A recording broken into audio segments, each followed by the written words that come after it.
साथियों नमस्कार। आज लव मैरिज योग के बारे में जानकारी प्राप्त करेंगे। आज हमने काल पुरुष की कुंडली उदाहरण रूप लिया है। 1 नंबर की लगन है, तो आप जानते हैं कि इस 1 नंबर से हमारे शरीर तनु के बारे में, इसे तनु भी कहा जाता है, तनु का हमारे शरीर के बारे में जानकारी प्राप्त होता है। इससे हमारा संचित धन और तीसरा पराक्रम, छोटे भाई बहन आदि के बारे में जानकारी प्राप्त होती है। चौथा स्थान है हमारा सुख स्थान, माता स्थान भी बोला जाता है इसे। और 5वां एजुकेशन, शिक्षा, पुत्र, पूर्व जमाने का संचित कर्म तथा प्रेम के बारे में जानकारी प्राप्त करते हैं इससे।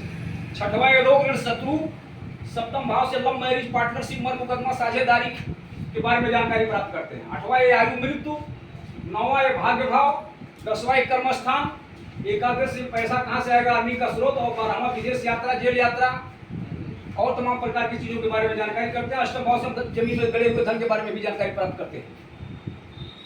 आज मुख्य रूप से हम लव मैरिज के बारे में जानकारी प्राप्त करा रहे हैं। तो आप जानते हैं कि 7वां भाव जो होता है ये हमारा शादी विवाह का होता है, और यह जो है 5वां भाव, पंचमेश जो 5 नंबर की लगन राशि यहाँ है, ये हमारा प्रेम भी होता है। प्रेम, तो प्रेम विवाह। तो हमें सबसे पहले कोई चीज देखेंगे तो लगन को देखना जरूरी है, क्योंकि लगन आप ही हैं, हमारा शरीर है लगन, तन। अगर शरीर नहीं रहेगा तो ये प्रेम और ये विवाह ये किसी काम का नहीं होगा।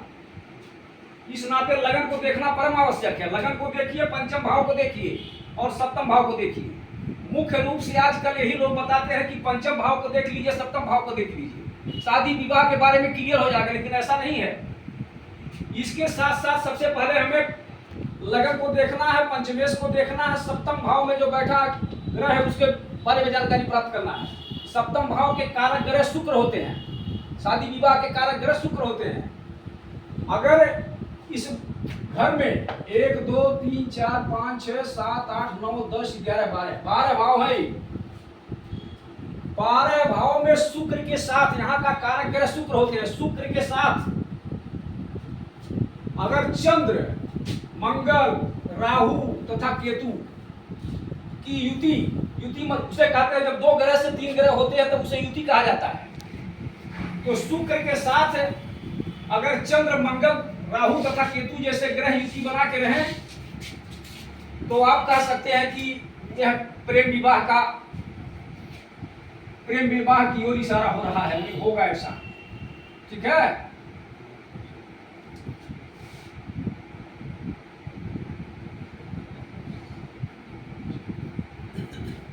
और दूसरा चीज यह है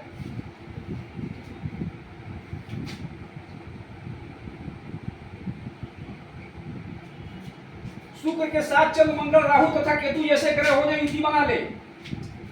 और दूसरा यह है कि अगर ये 5वां भाव, मान लीजिए काल पुरुष की कुंडली 1 नंबर से प्रारंभ होती है, 5 नंबर यहाँ है, तो 5 नंबर के राशि कौन हो गए, सूर्य। यहाँ 7 नंबर है, 7 नंबर के राशि कौन हो गए, शुक्र। यहाँ के जो राशि है 5 नंबर के राशि के स्वामी 7वां भाव में चले जाए तथा 7वां भाव के राशि के स्वामी 5वां भाव में चले जाए। 101% गारंटी के साथ कह दीजिए कि प्रेम विवाह का योग है।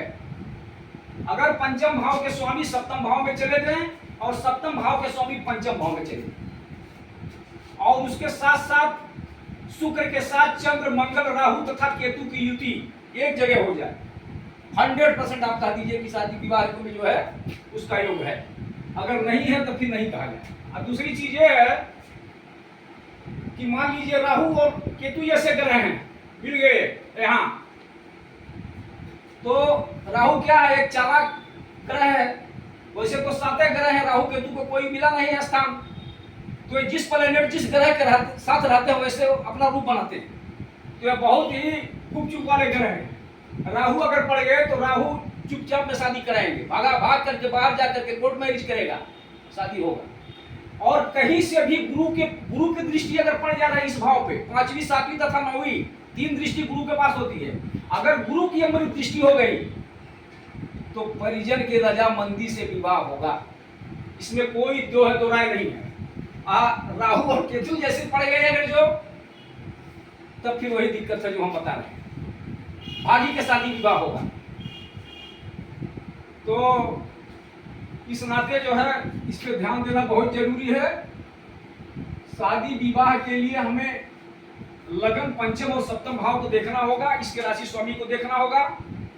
गुरु की दृष्टि 3 होती है, 5, 7 तथा 9। कहीं से भी इस भाव पे पड़ गई गुरु की दृष्टि, मान लीजिए कि यहाँ गुरु की दृष्टि चाहिए, तो गुरु कहाँ बैठेंगे तो आएंगे 1 2 3 4 5 6 7। अगर गुरु यहाँ है 1 2 3 4 5 6 7, अगर गुरु यहाँ है तो यहाँ देखेंगे 7वीं दृष्टि का। 5वीं दृष्टि गुरु की कहाँ आएगी 1 2 3 4 5, 5वीं दृष्टि यहाँ आएगी। सबसे सभी ग्रहों का जो है 7वीं दृष्टि है, लेकिन उसके साथ गुरु के पास जो है 5वीं 7वीं तथा 9वीं दृष्टि है।